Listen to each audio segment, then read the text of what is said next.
बहुत ही कम लोगों ने सुना है कि रावण का एक बड़ा भाई भी था जिसका नाम था अहिरावण। अहिरावण मायावी था। अहिरावण बहुत ही ज्यादा शक्तिशाली था। तो चलिए फिर आज के इस वीडियो में हम जानेंगे अहिरावण के बारे में। और तो और हनुमान जी ने पंचमुखी हनुमान रूप धारण करके अहिरावण का कैसे वध किया। बस वीडियो में अंत तक जरूर बने रहे। अगर वीडियो इंटरेस्टिंग लगे तो वीडियो को लाइक और चैनल को सब्सक्राइब जरूर कर देना। शुरू करते हैं। अहिरावण कौन था उसके बारे में जानते हैं, उसकी कहानियों के बारे में जानते हैं। तो अहिरावण रावण का सबसे बड़ा भाई था। ऐसा कहा जाता है वह अत्यंत बलशाली राक्षस था। वह पाताल लोक में रहता था। वो लंका में नहीं रहता था क्योंकि उसको लंका में रहना पसंद ही नहीं था। वो उसने ऐसा बोला था कि मुझे भाई पाताल लोक में ही रहना है। और ऐसा कहा जाता है कि वो बहुत ही ज्यादा मायावी था। मायावी के साथ ही साथ वो शक्तियों का स्वामी भी कहा जाता था। अहिरावण के पास ऐसे ऐसे वरदान थे जिससे उसे हराना लगभग असंभव ही था। पाताल लोक की अपनी सत्ता थी और वहां का वो राजा कहा जाता था जहां किसी भी देवता राक्षस की शक्ति इतनी आसानी से काम नहीं करती थी।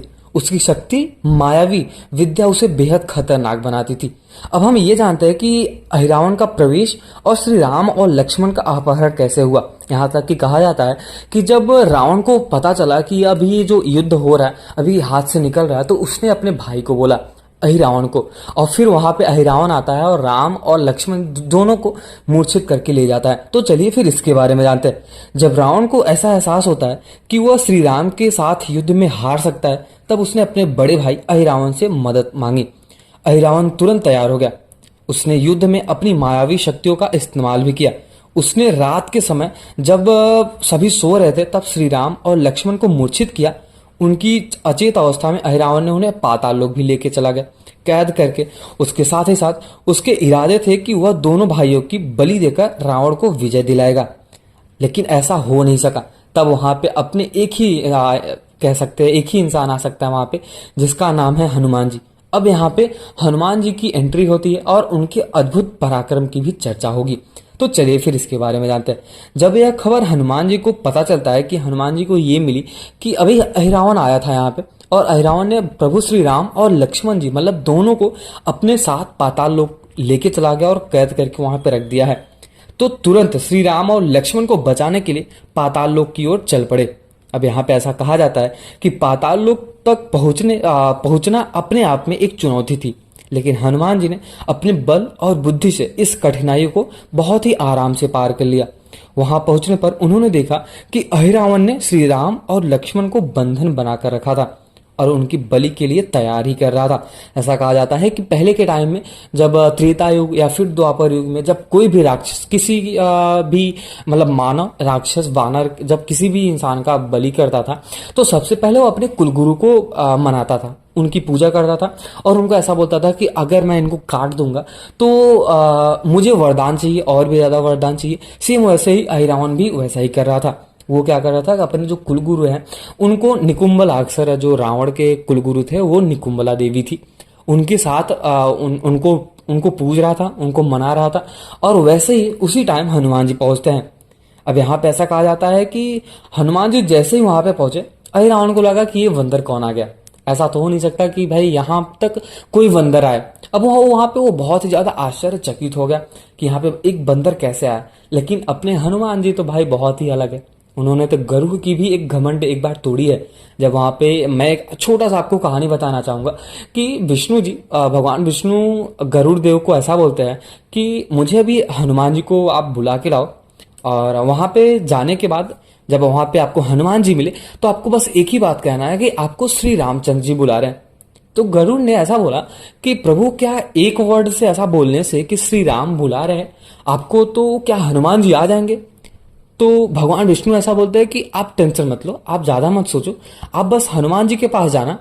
और बहुत ही प्यार से उनको बस यही बोला कि प्रभु या फिर हनुमान जी आपको श्री रामचंद्र जी याद करें। तो गरुड़ ने बोला ठीक है भाई, अगर आप ऐसा बोल रहे हो, अगर आप मुझे ऐसा कह रहे हो कि ऐसा करना ही है तो मैं बहुत ही आसानी से इसको कर दूंगा। अब गरुड़ जी वहां पे जाते हैं और हनुमान जी को बोलते हैं कि आपको प्रभु श्री राम बुला रहे हैं, आप चलिए मेरे साथ वैकुंठ धाम के लिए। हनुमान जी ऐसा बोलते हैं कि ठीक है भैया आप चलो, मैं आ जाऊंगा पाताल लोक में वैकुंठ धाम में जहां भगवान विष्णु वास करते हैं। तो गरुड़ को ऐसा लगा कि मतलब उनको ऐसा घमंड हुआ कि पाताल लोक में या फिर क्या, सॉरी पाताल लोक तो नहीं, वैकुंठ धाम में हनुमान जी पहुंच भी पाएंगे। तब वो हनुमान जी से ऐसा बोलते हैं कि आप मेरे कंधे पे बैठ जाओ या फिर मेरे साथ चलो, क्योंकि वो बहुत लंबा रास्ता है। हनुमान जी बोलते भैया आप जाओ, अभी मैं अपने भगवान का ही नाम ले रहा हूँ, मैं अपने श्री राम का ही नाम ले रहा हूँ, जैसे ही नाम ये खत्म होगा मैं तुरंत आ जाऊंगा। तो गरुड़ को वहां पे घमंड हुआ, तो उन्होंने बोला ठीक है भाई, मेरा काम था बताने के लिए, मैंने आपको बता दिया। श्री राम का जो कह सकते हैं एक पत्र था वो मैंने आपको बोल दिया, बता दिया, दिखा दिया, अब आप आओ आराम से। अब जैसे ही वहां पे गरुड़ जी पहुंचते हैं वैकुंठ धाम में, तो देखते हैं हनुमान जी पहले से आके बैठे हैं। ये एक गजब हुआ। मतलब फिर वहां पे गरुड़ जी सोच रहे हैं कि भाई मैं अपने हाईएस्ट स्पीड से आ रहा हूं, मतलब जो मेरी वेग हो सकती है सबसे ज्यादा अधिक वाली, मैं उस वेग से आ रहा हूं, मैं अभी पहुंचा और इससे पहले हनुमान जी पहले ही आके बैठे। तो गरुड़ ने बोला कि ठीक है, क्या पता कुछ भी हो सकता है। फिर उनको विश्वास नहीं हुआ तो उन्होंने बोला कि ठीक है, वैकुंठ धाम में तो बहुत सारे ऐसे जो गेट पे खड़े रहते हैं, द्वार पे द्वारपाल भी होंगे। तो द्वारपाल वालों को तो हनुमान जी ने पहले ही साइड में कर दिया था, जो चक्र है सुदर्शन चक्र उसको भी निकल गए थे। तो वहां पे गरुड़ का भी घमंड थोड़ा। तो बात आते हैं वापस से, हम अगर अपने टॉपिक पे आए, तो अहिरावण को ऐसा लगा कि ये बंदर क्या ही कर लेगा। फिर वहां पे हनुमान जी ने अपनी शक्तियों का प्रदर्शन किया। अब अहिरावण को एक ऐसा वरदान प्राप्त था कि उसे कोई भी नहीं मार सकता, तब तक जब तक कि पाताल लोक के सभी दीपक एक साथ न बुझाया जाए। मतलब ऐसा उसको वरदान था कि तुम्हें कोई भी नहीं मार सकता, मतलब तुम एक तरह से देखा जाए तो तुम अजर अमर हो। लेकिन यहाँ पे अगर कोई इंसान पैदा हुआ है, इंसान हो या राक्षस हो या फिर कोई भी हो, अगर वो यहाँ पे पैदा हुआ है तो उसकी मृत्यु तो होनी ही है। तो अहिरावण ने बोला कि ठीक है, मतलब उसको ब्रह्मा जी ने ही ऐसा वरदान दिया था। तो अहिरावण ने ऐसा बोला ठीक है प्रभु, अगर ऐसा आप बोल रहे हो कि ये सारे दीप अगर एक बार बंद हो जाएंगे, बुझ जाएंगे, तभी मेरी मृत्यु होगी, तो ठीक है मैं इसको मानता हूं। और इस हिसाब से मैं अपने आप को ये भी मानता हूं कि मैं भी अजर और अमर हूं।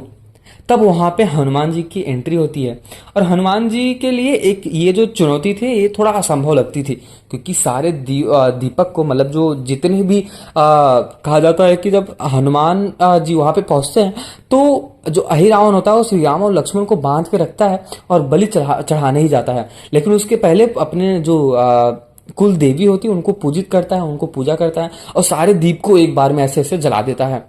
अब उसको लगता है कि अगर कोई भी आएगा तो मुझे तो मार नहीं पाएगा, भले से इनको छुड़ा के लेके चला जाएगा। फिर वहां पे हनुमान जी को करना ही पड़ा, मतलब वहां पे पाताल लोक में जगह जगह हजारों दीपक जल रहे थे। लेकिन हनुमान जी ने इस चुनौती को स्वीकार किया और अपने पंचमुखी स्वरूप को धारण किया। अब वो पंचमुखी स्वरूप है कौन कौन से, उनका रहस्य क्या क्या है और हनुमान जी ने वध कैसे किया अहिरावण का, उसके बारे में समझते हैं। बट वीडियो में अंत तक थोड़े से और बने रहे, मैं आपको जरूर बताऊंगा कि आखिर ये हुआ कैसे। तो सबसे पहले तो हम ये जानते हैं कि हनुमान जी का पंचमुखी जो रूप है उसको कैसे धारण किया, उसके रहस्य के बारे में। हनुमान जी ने जब पंचमुखी रूप धारण किया तो उनके पास 5 मुख हुए, हर मुख में एक विशेष देवता का प्रतिनिधित्व था। ऐसा कहा जाता है कि जो पहला मुख था वह यह मुख हनुमान जी का स्वाभाविक रूप है, मतलब जो आपने देखा है बंदर का रूप, वो रूप था। दूसरा कहा जाता है कि दक्षिण मुख था, जो दक्षिण की साइड और उनका मुख करके रहता था, वो नरसिंह भगवान का रूप था, जो अधर्म का नाश करने वाला था। वहीं अगर हम तीसरी बात करें तो उत्तर की, जो भगवान वराह का रूप धारण करते हैं। आपको तो पता ही होगा, जो वराह अवतार है वो भगवान विष्णु लेते हैं राक्षस को मारने के लिए। तब ये जो अवतार है, मतलब तीसरा जो मुख है भगवान अपने हनुमान जी का, वो वराह अवतार है। और वो वाला जो स्वरूप होता है वो पृथ्वी को आघात से बचाने के लिए, मतलब पृथ्वी पे अगर कुछ भी ऐसा होता है, जैसे श्री राम को अहिरावण ने हरण कर लिया या फिर ऐसे ऐसा कुछ चीजें होती है, तब वहां पे हनुमान जी जैसे लोग आते हैं। हनुमान जी ही एक्चुअली आते हैं, हनुमान जैसे लोग नहीं आते, क्योंकि हनुमान जी जैसा कोई है ही नहीं। तो वहां पे ये जो उत्तर मुख है ये वराह भगवान का है। और अगर मैं चौथा बात करूं, चौथा मुख कौन सा है, तो वो गरुड़ का स्वरूप है, जो विष से मुक्त करने वाला है। और पांचवा अगर मैं बात करूं तो हैग्रीव भगवान का स्वरूप है, जो ज्ञान और विद्या के दाता हैं, इसलिए उनको अष्ट सिद्धि नवनिधि के दाता कहा जाता है। और ये जो वरदान है ये माता सीता ने दिया था। माता सीता ने जब हनुमान जी लंका में गए थे तो माता सीता ने बहुत ऐसे आशीर्वाद दिए थे हनुमान जी को कि आप अष्ट सिद्धि नवनीत की दाता हो, मतलब जो विद्या है, बल बुद्धि विद्या है, इसके आप दाता हैं, सिद्धियों के दाता है। तो हनुमान जी ने बोला कि माता मुझे ये सब नहीं चाहिए, मेरे पास ये सब पहले से ही है, मेरे पास बहुत सारी शक्तियां हैं, बट अगर आप देते हो तो मैं आपकी रिस्पेक्ट करता हूँ। आप मेरी माँ हैं, आप मेरी जननी हैं, लेकिन मुझे आप ऐसा आशीर्वाद दो कि मैं श्री राम का भक्त बना रहा हूँ हमेशा के लिए।